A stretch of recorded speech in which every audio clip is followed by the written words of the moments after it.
Hi, my name is Evelyn Brooks, 29 years old, and I will never forget my sister's graduation party at the Franklin Rooftop Restaurant in Philadelphia. There were only 50 guests, yet that moment became the talk of the entire city. While raising a glass for a toast, my mother took the microphone, smiled at the crowd, then turned to me and said, "Evelyn, hand your sister the keys to the Penthouse in Boston. She deserves to begin her new life there." I froze. When I calmly replied, "No," the room exploded. My mother lost control.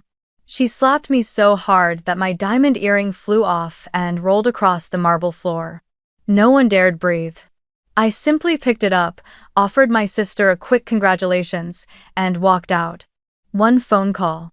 1 hour later, the banquet doors opened, and when that man walked in, my mother screamed so loud the entire building could hear. Before we dive into this story, please like and subscribe if you truly care about the journeys of setting boundaries within your own family. Where are you watching from? Share your city and current time in the comments below. I had arrived in Philadelphia the night before, choosing a small hotel near campus so I could get there early the next morning and avoid any mishaps. The city in May, filled with graduation energy, had a completely different buzz from usual. Streets were crowded with students in black gowns and square caps, holding white lilies or bright red roses. I had prepared a bouquet of rare purple orchids, Sophie's favorite since childhood, along with a handwritten card and a discreet envelope containing a check for $25,000. I knew money could never replace family love, but it was my way of supporting her dream of graduate school, a practical help so she wouldn't have to struggle with loans the way I once did. As I walked into the ceremony area, I saw the entire Brooks family already gathered. My mother, Carol, wore a pale beige dress, her face glowing as she chatted with other parents, endlessly repeating how Sophie was about to become an elementary school teacher and the perfect American daughter with a gentle heart. My father, Richard, was shaking hands with old acquaintances from the construction industry, proudly telling anyone who would listen that Sophie had chosen a stable, traditional path and would soon settle down with a family of her own. When I approached, they looked at me with a brief hesitation, as if my presence was only the backdrop for the real star of the day. My mother glanced at the navy blue business dress I had chosen, frowned slightly, and half joked, half scolded, "You always look like you're going to a meeting. This is your sister's special day, couldn't you wear something softer?" I smiled, swallowed my reply, and handed Sophie the bouquet. Sophie, radiant in her bright red graduation gown, gave me a quick, awkward hug. She thanked me, but almost immediately turned back to her friends for cap and gown photos, leaving me standing with our parents. From the relatives nearby, I heard the familiar whispers. "Evelyn is always so busy. How old is she now, and still not married? A career is fine, but a woman needs a home to be complete." Those words were nothing new. In the Brooks family, every achievement of mine, from business trips across Asia to multi-million-dollar contracts to the penthouse I had spent years saving for, was always reduced to one flaw. I had new husband, new children. After the formal ceremony, the group moved on to the Franklin rooftop, where the family had rented the entire space for the celebration. The atmosphere on the terrace was unmistakably American. White tablecloths, a buffet of sliders, fried chicken, mixed salads, champagne, and mocktails for the fresh graduates. About 50 guests filled the space, mostly Sophie's friends, teachers, and a handful of my parents' business partners. As glasses were raised in her honor, every conversation circled back to Sophie's bright future, her teaching job at the local elementary school, her dream of starting a family, the suburban house with the white picket fence. I sat at the table quietly, listening, and felt the picture they painted so vividly. It was a picture where I simply did not exist. I tried to blend in, asking a few polite questions about the speeches, snapping a couple of photos for keepsake, but the contrast was still glaring. My mother boasted to the guests about Sophie volunteering at the children's hospital, while my father spoke proudly about the ring her boyfriend would soon give her. When it came to me, they brushed past with a vague line. "The eldest is still in Boston, working, something in investments. They deliberately pretended not to know that I was serving as vice president of global partnerships at a leading fund, directly overseeing transcontinental infrastructure projects. To them, that career was just a distant detail, nothing worth parading the way Sophie's so-called perfect milestones were. As everyone raised their glasses to Sophie, I gazed out at Philadelphia stretching wide under the early summer Sunday. I chose a table near the balcony, telling myself I would keep things light and graceful. But then, in the moment I stood up to straighten a tilted vase, I accidentally overheard my parents in the corner. Their voices were hushed, yet clear enough for every word to strike me. My father said, "We'll announce it during the toast. The guests are expecting a surprise, and nothing could top revealing that Evelyn will hand over her penthouse keys to Sophie as she starts her new chapter." Oh, what? I froze, gripping the vase as though it were the only thing keeping me from collapsing. My mother replied with unwavering certainty. She won't dare refuse. In front of 50 guests, on her sister's big day, she won't risk being called selfish.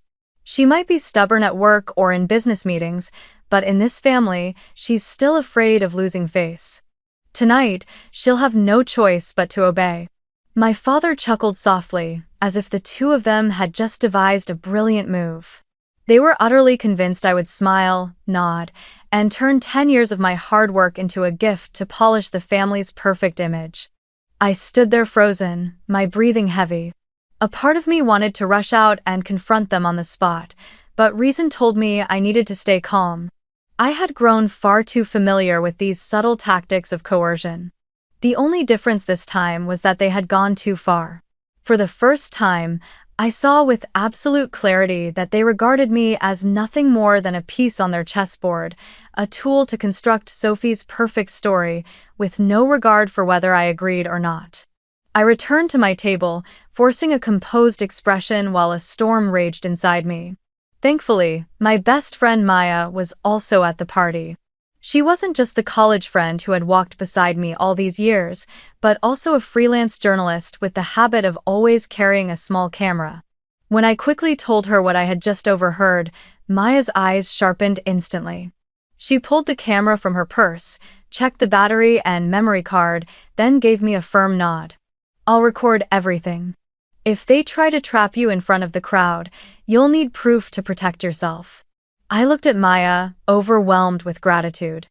In that moment, I knew I wasn't completely alone. As the guests began to settle into their seats and servers moved between tables with trays of drinks, I could feel my parents' orchestration in every detail. My mother moved confidently through the crowd, her eyes gleaming with anticipation as she prepared for her big reveal. My father stood near the microphone, speaking with the restaurant manager to ensure his remarks would echo across the rooftop. I realized then this was not some impulsive gesture, but a carefully staged plan. They had deliberately chosen Sophie's graduation party as their stage, convinced that I would never dare embarrass the family in front of her friends, professors, and the business partners they had invited. I thought back to all the times in the past when I had been forced into silence.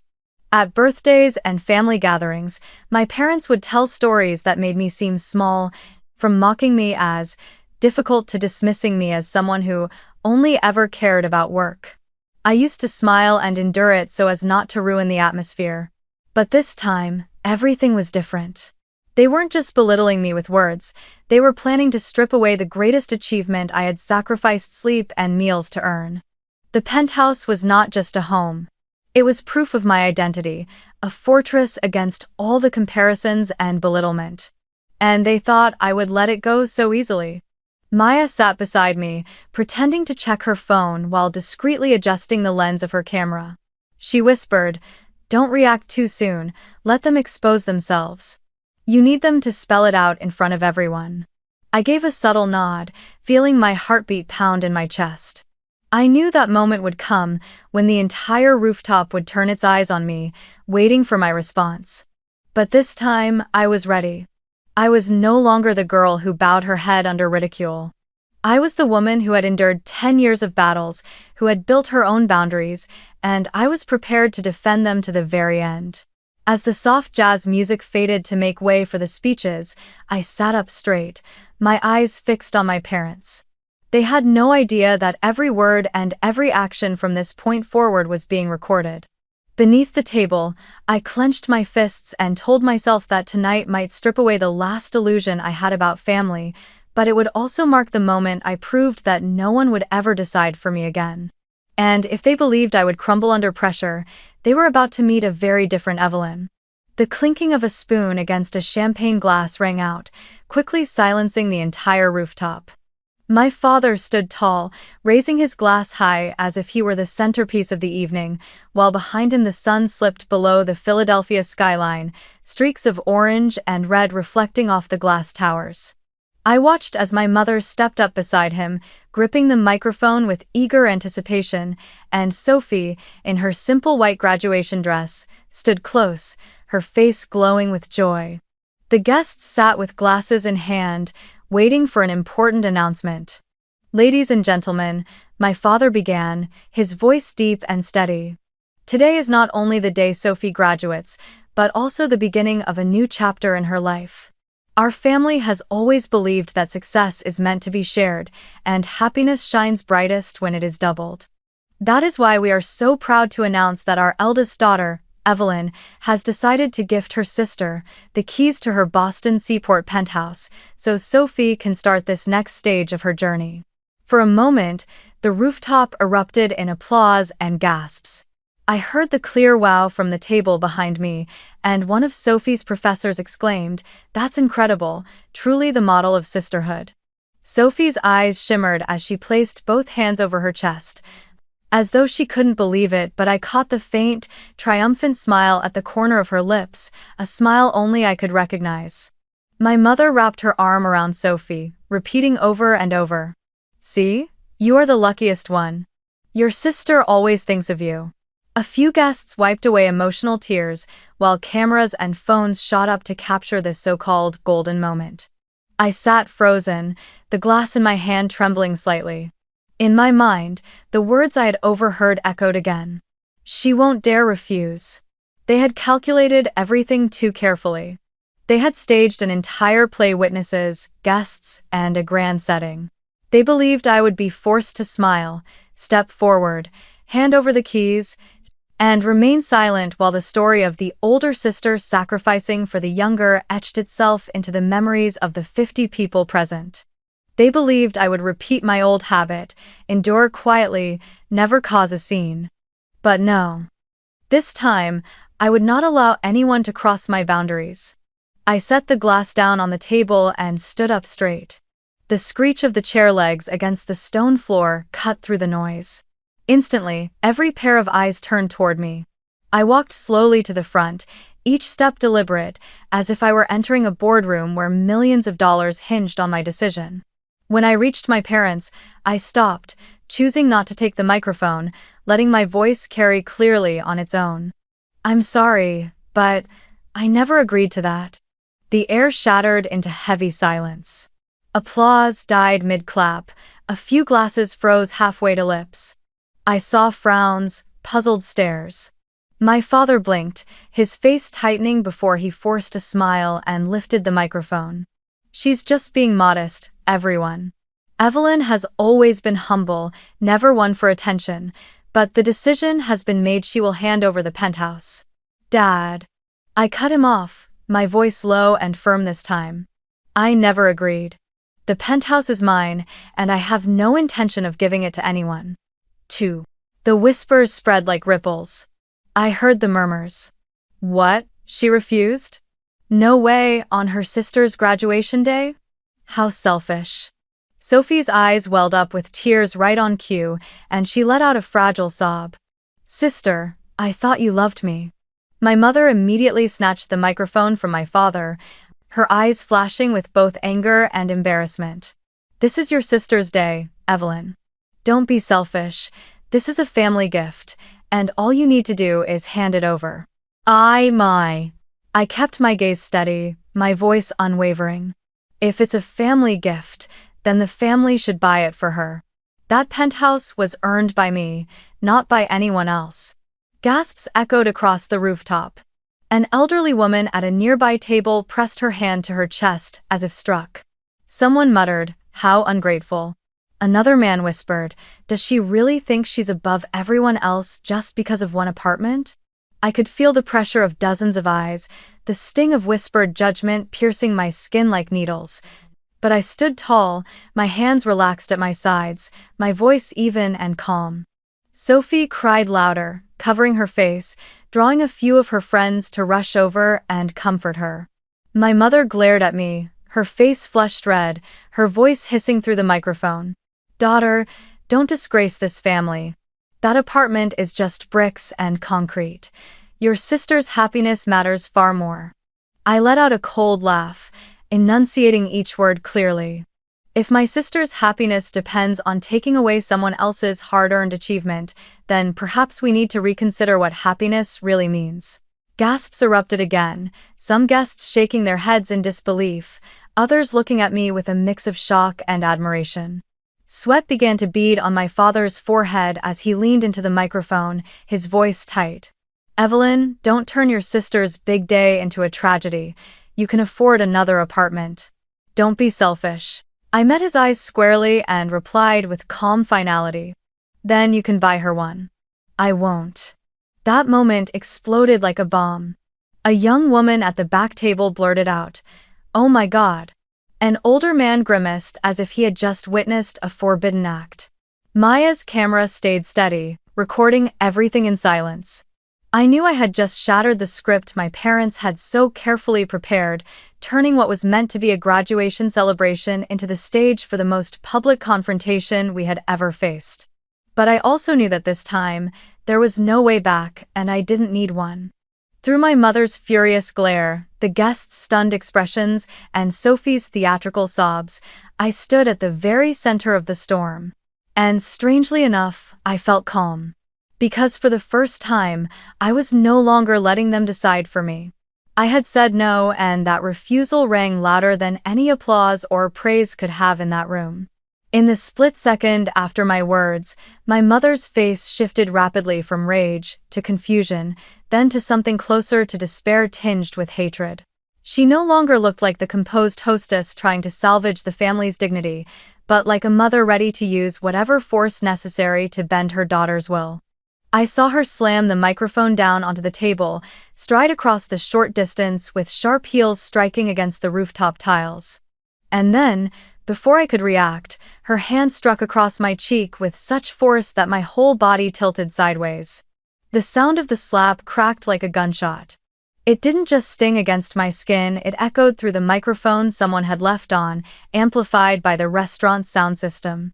A sharp clang followed as my left diamond earring flew off, spinning in the air before hitting the cold stone floor, rolling once before lying still, its facets scattering light under the rooftop stage lamps. In that instant, the silence was so absolute I could hear the wind slipping through the railings and the faint clink of a glass trembling on the nearest table. 50 guests sat frozen, holding their breath all at once. Some stared wide-eyed in horror, while a few women raised their hands to cover their mouths. My father stood in shock, as though he couldn't believe his wife had actually done what had just unfolded before him. Sophie burst into tears, but this time it wasn't part of some rehearsed act, it sounded like genuine fear at how far things had spiraled. And me? My cheek burned hot, my skin flushed red, yet inside I felt strangely hollow. I didn't tremble, and I didn't cry. Time seemed to stop for a few suspended seconds, leaving me with only one choice. Stay calm. I slowly lifted my hand to my cheek, feeling the sting of my mother's palm still imprinted there. Then I bent down, taking deliberate steps toward the earring on the ground. My heels struck the stone floor in steady rhythm, each click reverberating in the tense stillness like a blade cutting through the air. I picked up the earring, brushed off an invisible speck of dust, and carefully fastened it back onto my ear. The movement took less than a minute, but to everyone watching, it stretched into an eternity. When I straightened up, my eyes locked on my mother. I saw her hand still clenched, trembling slightly. Her gaze no longer carried triumph but confusion laced with fear, as if realizing she had crossed a line that could never be undone. I drew in a deep breath, steadying my rhythm again, and allowed myself the faintest smile so subtle it was nearly invisible, but one I kept solely for myself. I turned toward my sister, my voice calm as it carried through the silence.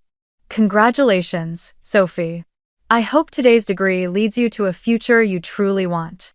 Just one short sentence, no more, no less, but I knew it was enough to show that I wouldn't let this humiliation turn me into someone bitter. I still held on to the bare minimum of grace, something my parents had long since abandoned. Then I turned my back and walked straight out of the party. Chairs scraped against the floor behind me, murmurs rising as voices returned. I caught fragments. Unbelievable. In front of everyone. What kind of mother hits her daughter like that? This will spread for sure. But I didn't look back, and I didn't slow down. My steps were steady, like leaving a boardroom after delivering the final word. As my hand touched the glass door leading to the stairwell, I heard my father shout desperately, "Evelyn, wait." But I didn't turn around. I pushed the door open, cutting off the noise behind me as it closed, leaving only the night wind of Philadelphia sweeping through the corridor. I touched my cheek, still stinging, yet inside a strange calm rose within me. Because I knew that slap hadn't broken me. It had marked a boundary, proof that I was right to build walls of my own. I pulled my phone from my clutch, the screen lighting up with a familiar name. I pressed call, and when the deep, steady voice answered on the other end, I spoke just 3 words. Green light, now. Now. I left the rooftop in silence, my footsteps on the stairs beating like drums announcing a new chapter. The Philadelphia night wind slipped through my hair, carrying the damp scent of the Delaware River. I called a car, slid into the back seat, and shut the door tight. Only when the car rolled past the bright streets did I let myself exhale a long, steady breath. My cheek still burned, the mark of my mother's slap vivid on my skin, but the real pain was inside. A public betrayal, in front of 50 people, by those who were supposed to protect me. When the car stopped at the hotel, I walked into the lobby composed, nodding to the familiar front desk staff. I didn't want anyone to think I had just weathered a storm. In my room, I locked the door, slipped off my heels, set my clutch on the table, and immediately took out my phone. My fingers tightened around the screen as I pulled up the number for Jonathan Hale, my mentor, my boss, and one of the few people I trust completely. After a single ring, he picked up, his voice calm and deep. "Evelyn?" I didn't waste words. "Green light, activate the clause now." On the other end, Jonathan asked nothing further.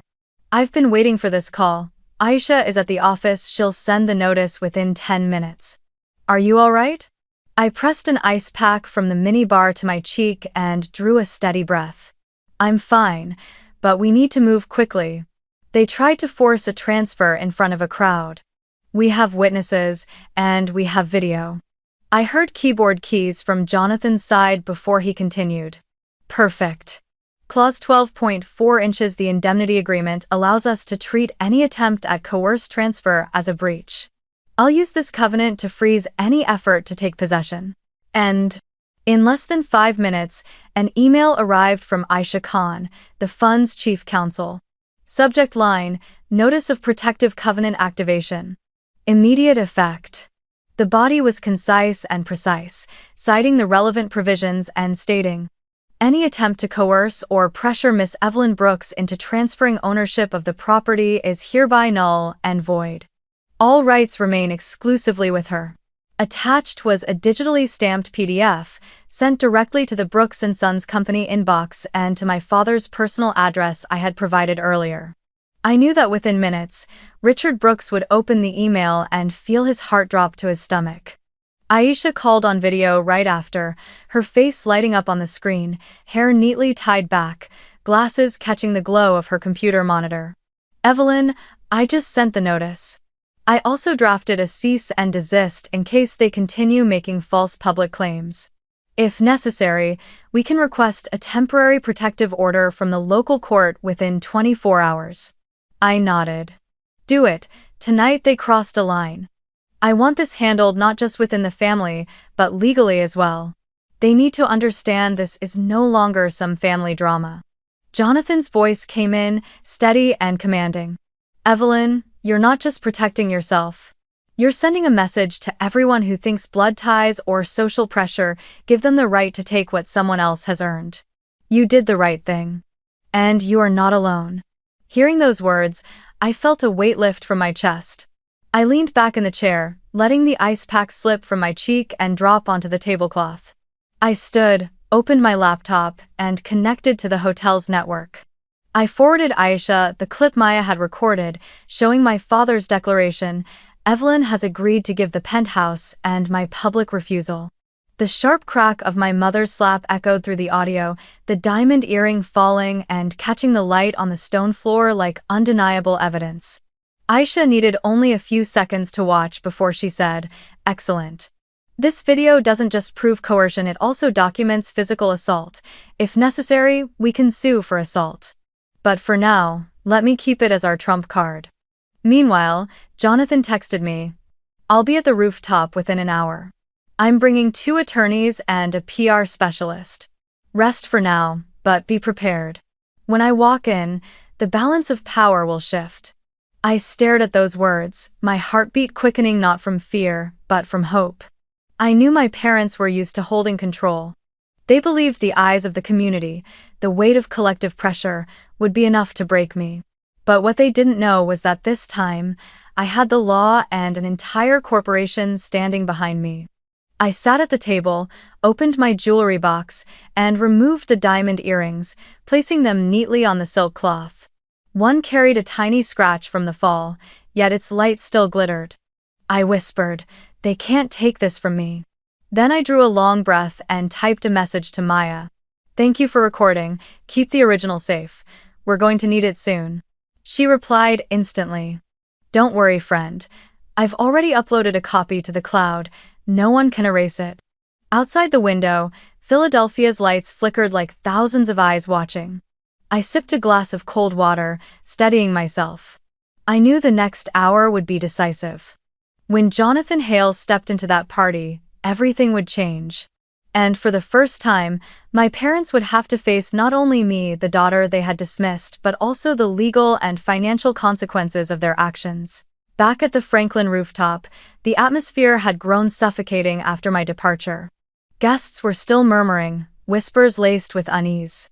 Sophie sat at the main table, dabbing her tears as friends tried to comfort her, while my father struggled to maintain composure and keep the evening alive.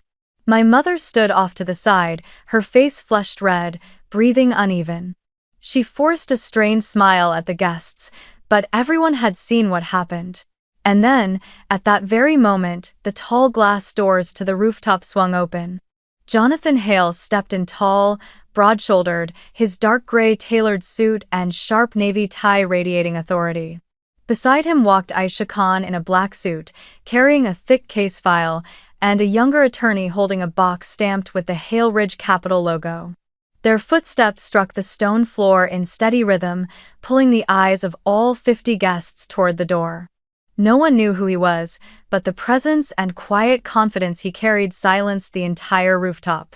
Jonathan didn't rush. He walked deliberately to the center, nodding politely to a few nearby guests before taking the microphone from the sound table. His voice carried deep and clear. "Apologies for the interruption. My name is Jonathan Hale, managing partner of Hale Ridge Capital. Perhaps many of you don't know this, but my firm maintains close relations with Brooks and Sons Construction and with Evelyn Brooks." The mention of my name sent a ripple through the room. Sophie lifted her head, her face pale. My father shot up from his chair, eyes wide. "You? What are you doing here?"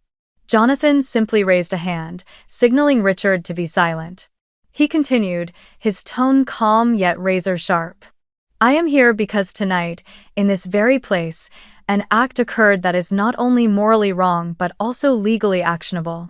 I am speaking of the attempt to coerce Evelyn into publicly surrendering her Boston penthouse, her lawful property, as some sort of family gift. You all witnessed it, and fortunately, we now have evidence." Aisha opened her case, producing several documents stamped in red, along with a tablet already queued to Maya's recording. My father's voice rang out from the speakers. "We are so proud to announce that Evelyn will hand over the penthouse keys to her sister. followed by my firm refusal, and then the unmistakable crack of my mother's slap. Some guests turned their heads away, unwilling to watch, while others shook their heads in disgust. Jonathan waited for the video to finish before speaking. In Evelyn's indemnity agreement with Hale Ridge Capital, there is a clause known as Protective Covenant 12.4. This clause clearly states, if any executive is coerced or subjected to public pressure to surrender assets included in their compensation package, such actions are immediately deemed void, and the company has the right to intervene to protect its employee. He raised the document high, the embossed seal catching the light. Under this clause, the Boston Penthouse remains the exclusive property of Evelyn Brooks. Any attempt at coercion just witnessed, no matter who it came from, is invalid and subject to legal review. The room was dead silent, each of his words cut through the air like a blade. A few guests lowered their eyes, ashamed for having applauded the so-called gift just minutes earlier. My father broke into a sweat, his mouth fumbling. You have no right to interfere in our family matters." Jonathan's gaze locked on him, eyes blazing. "Wrong. The moment you turned it into a public declaration, in front of dozens of witnesses. The moment you humiliated and assaulted a senior executive of my firm, it stopped being a family matter. This is now a legal matter, a matter of dignity, and more importantly, a matter of shareholder protection."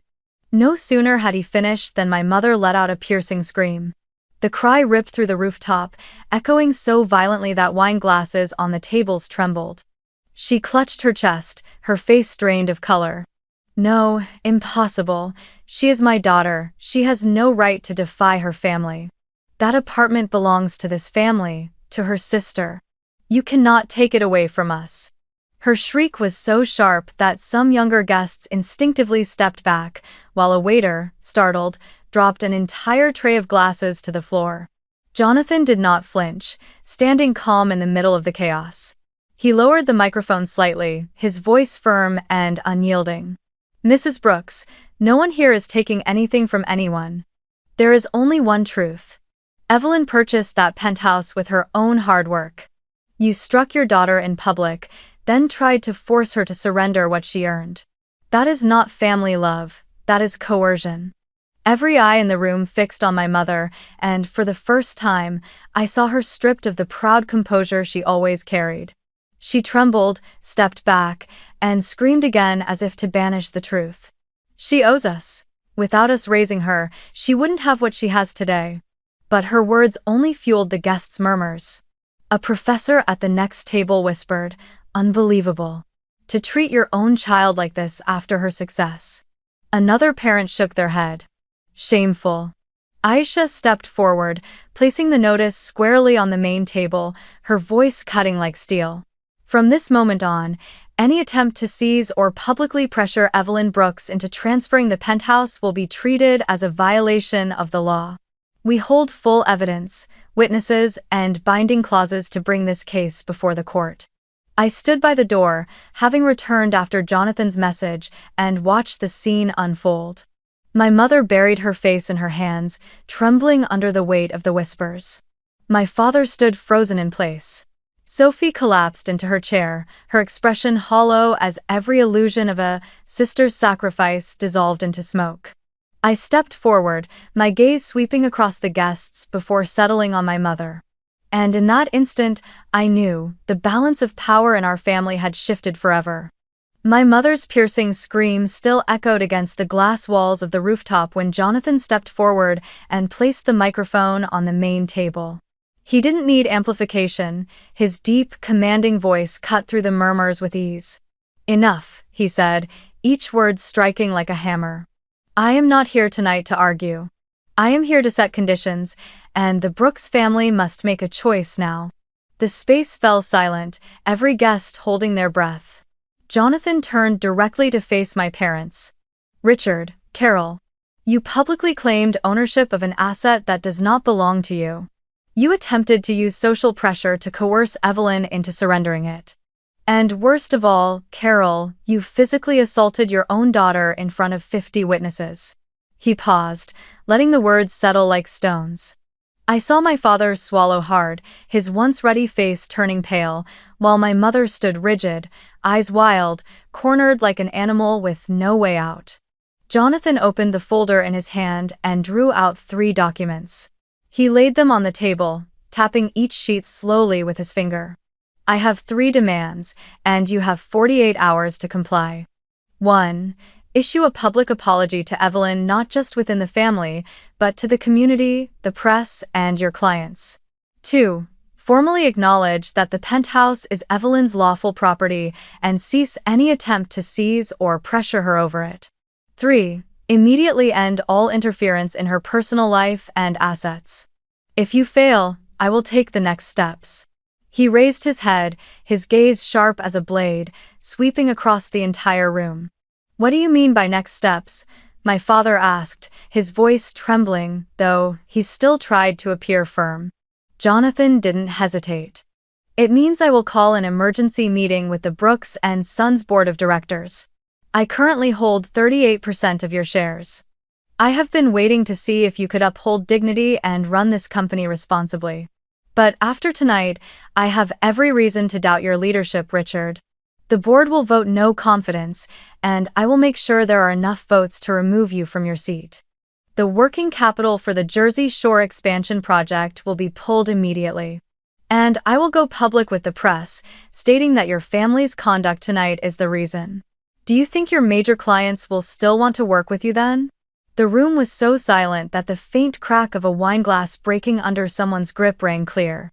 My father seemed to crumble, no longer shouting, only gasping for breath as he realized the game was slipping out of his hands.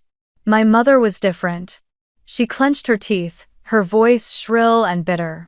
You cannot destroy a family over an apartment. Evelyn is my daughter. I have the right to tell her she should share with her sister. Jonathan turned squarely to her, his voice lowering but cutting sharper than steel. Wrong. You may be her mother, but you do not have the right to turn your daughter into a bank. You do not have the right to strike her when she refuses. You do not have the right to treat her success as an asset to be redistributed. Motherhood does not grant you the power to seize what is not yours. Tonight, you have lost the shield of the word family. What remains, madam, are your actions. And those actions, let me be clear, are wrongful. Guests began to murmur again. Some nodded in agreement, others shook their heads in disbelief. I stood silently, watching, my heart both heavy and strangely relieved. Heavy because my family was being laid bare without mercy, but relieved because at last, the truth was no longer hidden. My father turned to my mother, his voice hoarse. Carol, enough. We can't go on like this. He has the authority. He'll follow through. For the first time in my life, I saw real fear in his eyes, not fear of humiliation, but fear of losing the empire he had built. My mother snapped back. You're taking the word of an outsider? This is our daughter. No, Jonathan cut her off, his voice sharp as a blade. Evelyn is my partner.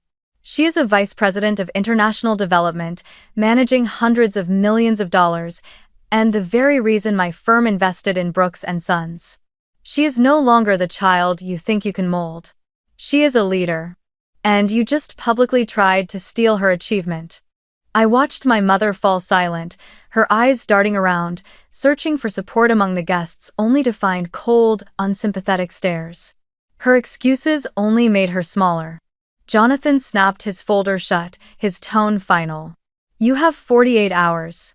If by then there is no public apology and a written acknowledgement, I will proceed exactly as I've stated. The board meeting will be called, funding will be withdrawn, and the media will hear every detail. The choice is yours. The air was suffocating. My father bowed his head, his shoulders trembling, while my mother bit her lip, speechless. Sophie sat frozen, her tears long dried, replaced by a stunned, hollow stare. Guests, professors, friends, neighbors all bore witness to the collapse of the so-called perfect family right before their eyes. When I left the rooftop, the cool hallway air hit my face like a dose of clarity. I knew this wasn't over, but at least I had reclaimed control. Minutes later, back in my hotel room, I received a message from Maya. The clip is online. There's no pulling it back now. I opened it and saw the exact moment my father proudly declared the Penthouse gift, my firm refusal, and the sharp crack of my mother's slap echoing clear.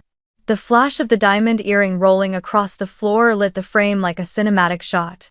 The video was less than 3 minutes long, but its impact was immeasurable. In less than an hour, the video had been shared thousands of times. Sophie's friends, fresh graduates themselves, spread it with captions like, "When your family forces you to sacrifice everything for the golden child right at her graduation party." Then it spread into Philadelphia community groups, and from there to the university's alumni forums. Headlines began to appear. Brooks' family coerces daughter to hand over property at sister's graduation. The discussions flared, not with pity for me, but with outrage at the brazen behavior of my parents. By the next morning, when I opened my company email, I found dozens of messages CC'd to both me and Jonathan. One major client of Brooks and Sons wrote, "We have just seen the circulating clip. The actions of Mr. and Mrs. Brooks make us question the transparency and ethics of our partnership. We are suspending our contract until an official explanation is provided." Another investor was more blunt. "We do not do business with people who treat their own children as tools and behave this way in public. The $5 million contract is officially terminated." Within just 24 hours, at least 3 major clients had walked away. Jonathan forwarded me a summary. Brooks and Sons has lost nearly 30% of its cash flow overnight. At the same time, social media erupted. The hashtag number Justice for Evelyn climbed into the top local trends.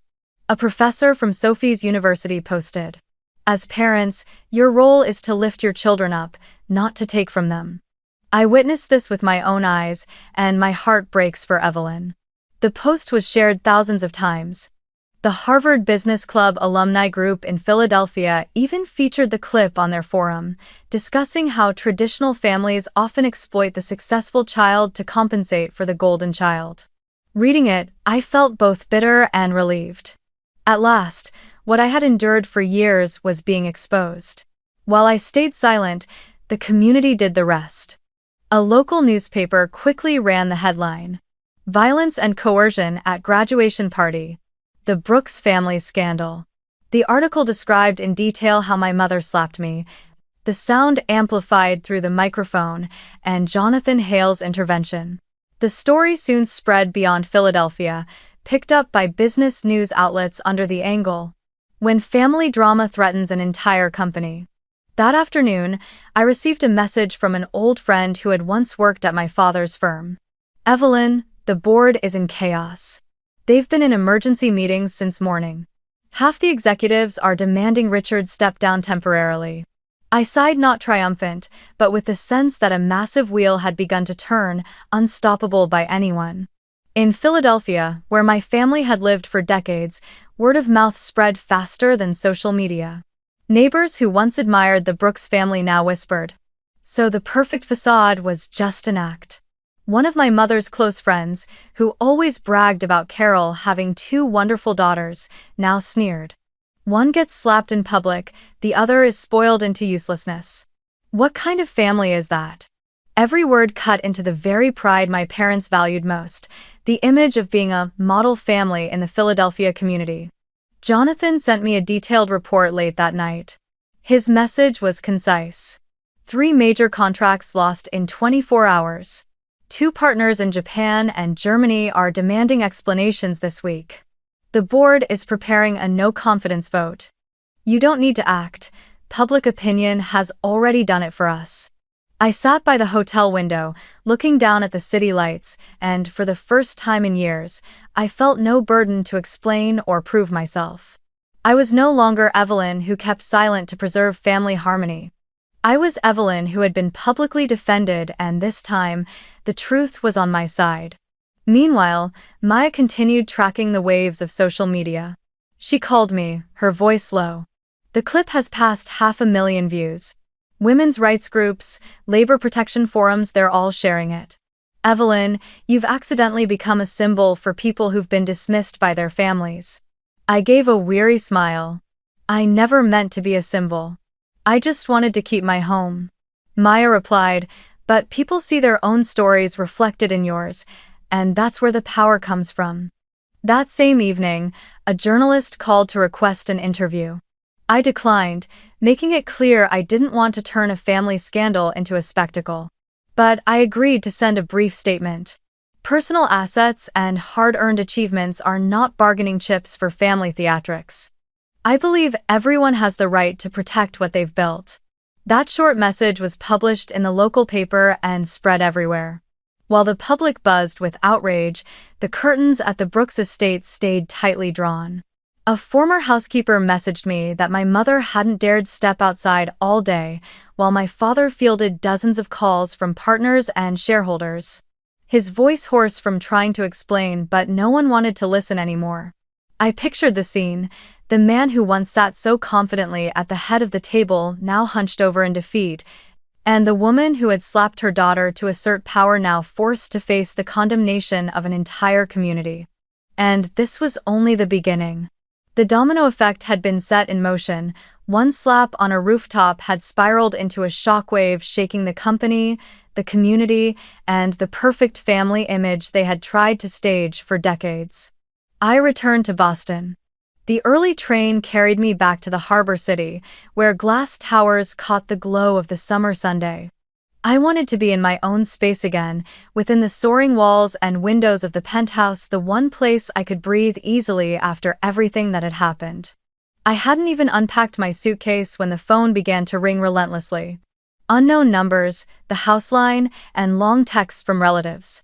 I ignored them all, settling onto the sofa and staring out at the deep blue sea beyond. By noon, the front desk called up. "Miss Brooks, there's a woman in the lobby claiming to be your mother. She wishes to come up." I froze, my fingers tightening around the phone. "No," I answered firmly. "Please tell her I'm not receiving visitors. If necessary, involve security." Minutes later, I received another call, this time from the building's head of security.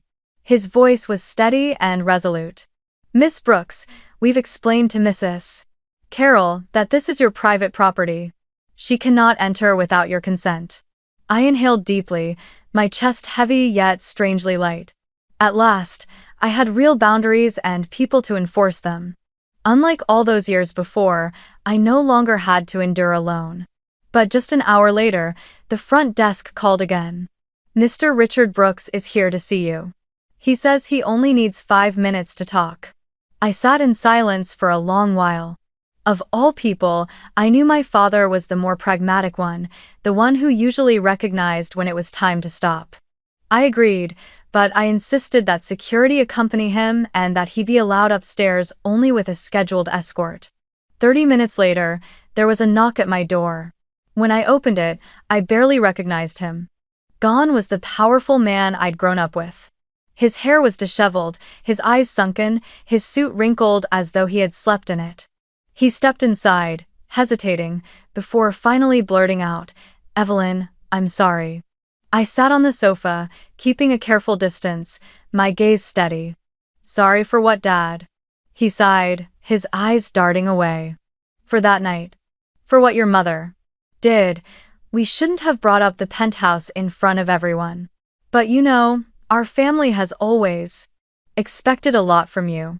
You're strong, you're successful, and..." I cut him off, my voice firm. "No, Dad, the family hasn't expected things from me. The family has exploited me. From the very beginning, I've never been seen for who I am. When I earned a scholarship, you and Mom said I was just lucky. When I got promoted, you dismissed it with, 'She's just a woman, it doesn't matter.' And when I bought my first house, you both called it family property. Did you ever once ask what it cost me to achieve those things?" He stayed silent, lips pressed tight. I leaned back in the chair, my eyes drifting to the window, my voice slow but unwavering. "Do you know I once slept in the office for a week, surviving on instant noodles? Do you know I collapsed in a conference room from overwork? Do you know I stood alone negotiating deals worth tens of millions, with everyone waiting for me to stumble so they could push me aside? No one stood behind me. No one called to ask if I was all right. I got back up by myself, over and over again. And when I finally earned something, you and Mom decided you had the right to split it up, to hand it away like a decorative gift. My father lifted his eyes, the weight in them sinking deep. He opened his mouth, but I spoke first. This penthouse is mine. Not yours, not Mom's, not Sophie's, not the family's. It is mine, paid for with blood, sweat, and countless nights no one ever saw. And from this moment on, no one will ever force me to give it away. Silence stretched, broken only by the ticking of the clock. At last, my father exhaled heavily, his shoulders collapsing. I understand, perhaps. I've been wrong too many times. I met his gaze steadily, my voice even. Everyone makes mistakes. But remember this time, I will not let it slide. I've drawn my boundaries, and I will defend them. If you or Mom try to cross them again, you will face the consequences. I am no longer the daughter who stays silent out of fear of disgracing the family. He nodded, rising slowly, his eyes seeming 10 years older. Before reaching the door, he paused and murmured, I still hope one day we can talk as father and daughter, truly, but I know. Now is not that time. Then he left, leaving behind a heavy stillness in the apartment. I walked to the floor-to-ceiling window. Boston stretched beneath me, the seaport harbor shimmering in the sunlight. Pressing my hand to the cool glass, I whispered to myself, this is my boundary. And this time, no one, not even family, will ever cross it again. 48 hours after Jonathan's ultimatum, the Brooks family felt like a storm-ravaged house, chaos left in its wake. On the second morning, I woke to hundreds of notifications on my phone. On the official Brooks and Sons page, a letter of apology had been posted, signed by Richard Brooks. The wording was so precise I knew a lawyer's hand was behind it. I publicly apologized to my daughter, Evelyn Brooks, for the wrongful conduct at the recent graduation celebration. I acknowledge that the Boston Seaport penthouse is the lawful property of Evelyn, earned entirely through her own hard work. My family and I commit to ending all interference in her personal life and assets. We take full responsibility for the harm and loss of trust caused, and extend our apology to the community who witnessed the incident. Reading those lines, I felt a strange mix of emotions, pain and relief. Pain because it had taken an ultimatum and the weight of public outrage for my father to finally acknowledge what should have been obvious all along. Relief because, for the first time in my life, he publicly stood on the side of truth. I never asked for perfection, only for recognition. And now, I had it. My mother was different. On a personal social media account, she wrote a long post about a child's duty, about how modern society has poisoned the youth, turning them against their families. The community quickly struck back, and her post became proof of her lack of remorse. Comment after comment read, she's not apologizing, she's blaming. Now we understand why Evelyn needed boundaries. I read it, then closed my phone. I wasn't angry anymore. Only pity remained. Sophie, meanwhile, stayed silent for several days, until one afternoon when I received a message. Sister, I need to talk. I hesitated, but agreed to meet at a cafe near campus. Sophie walked in with swollen eyes and messy hair, no longer the girl shielded by the glow of family favoritism. She sat down, her hands trembling as she held a cappuccino. I've been thinking a lot. I know I've been given too much, while you were pushed aside. I didn't want to admit it, but maybe I need therapy. The way I depend on others, the way I thought everything belonged to me, it's not normal. I looked at her and, for the first time, saw honesty in her eyes. Sophie drew a deep breath, then hesitated before whispering, Thank you, sister. I've never called you that before, have I? Sister. One simple word, but it tightened my chest. I nodded, offering no promises, only saying, if you truly want to change, start with yourself. And to this. While my family spiraled into chaos, Brooks and Sons sank deeper into crisis. Major partners pulled out one after another. The Jersey Shore expansion project stalled for lack of capital. The board cut staff, slashed operations to barely half its former size. Richard Brooks, once a confident leader at the helm, was now only a frail shadow of himself, crushed under the weight of public outrage and pressure from his own company. Headlines ran, "Brooks and Sons scales back after family scandal." No one spoke of the firm as a symbol of prestige anymore. I, on the other hand, found myself stepping into a new chapter at the center of the storm. Jonathan Hale formally nominated me for the position of Senior Global Vice President. At the company meeting, he said plainly, "Evelyn has proven not only her management expertise but also her personal strength under extraordinary pressure. That is the quality we need." I sat at the table, listening quietly as applause filled the room for the first time. I felt recognition from a place that truly mattered. A week later, I accepted an invitation to speak at the Women in Leadership Forum in New York, where I shared not only about international trade, but also about the concept of boundaries in both family and career. I told the audience, success doesn't mean carrying the world on your shoulders. Sometimes, success is simply daring to say no when you're treated unfairly. And believe me, saying no to your family is the hardest of all. The applause that day didn't make me raise my head in pride. It grounded me, because I knew I had turned a bitter experience into a message for those who needed it. Soon, my inbox filled with emails from women everywhere. "Your story gave me the courage to tell my parents I can't keep paying off my brother's debts." Or, "Because of you, I finally walked away from a house where my parents controlled every dollar I earned." I read them and smiled, realizing I was no longer alone. One morning, as dawn painted the Boston Harbor in soft pink, I sat in the living room of my penthouse. Light streamed through the floor-to-ceiling windows, spilling across the wooden table. On it lay the diamond earrings, those same earrings that had once fallen to the stone floor in the most humiliating moment of my life. I kept them there as a reminder. Some wounds become symbols, some slaps become beginnings. I touched one gently, exhaled, and looked out at the sky. And I spoke not just for myself, but for anyone listening. Blood ties give no one the right to cross your boundaries. What you've built is not a gift for others to hand out at will. You have the right to protect it, and more importantly, the right to protect yourself. If your family cannot respect that, remember this: you can build a family of your own with people who choose you and who honor you. Outside, Boston awakened in the glow of a new sunrise. I knew my journey wasn't over, but I had turned a page, living with boundaries firmly in place, and with the freedom I had fought so hard to claim.